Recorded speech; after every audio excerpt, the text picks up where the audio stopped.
49th session, Unit 5, Electrical Instruments and Measurements.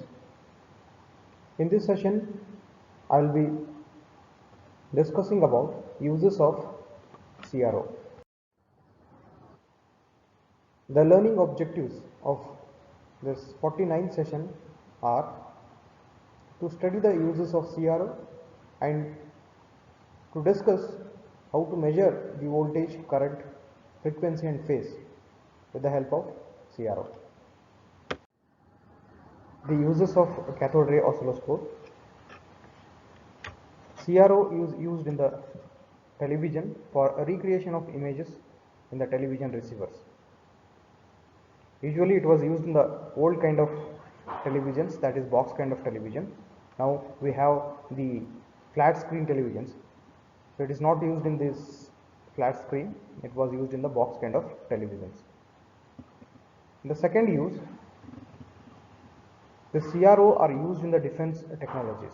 To be specific, in the radar technology, it is used to detect the position of the target of enemy aircraft and then to give the visual indications.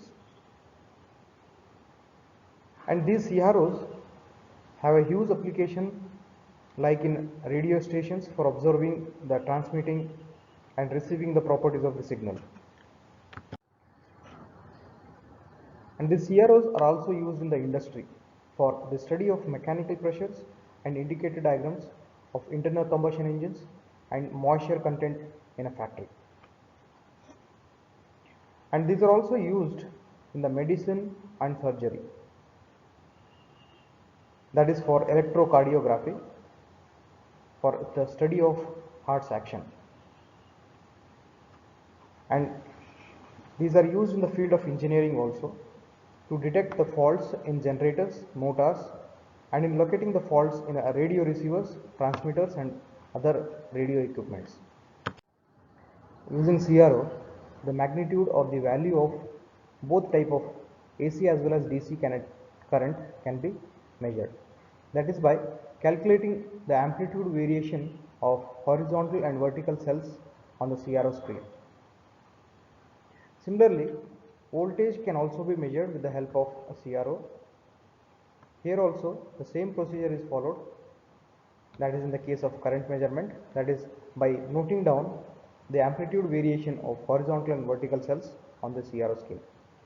So here also AC as well as DC voltage can be measured. Not only voltage and current, even the frequency can also be measured using the help of cathode ray oscilloscope.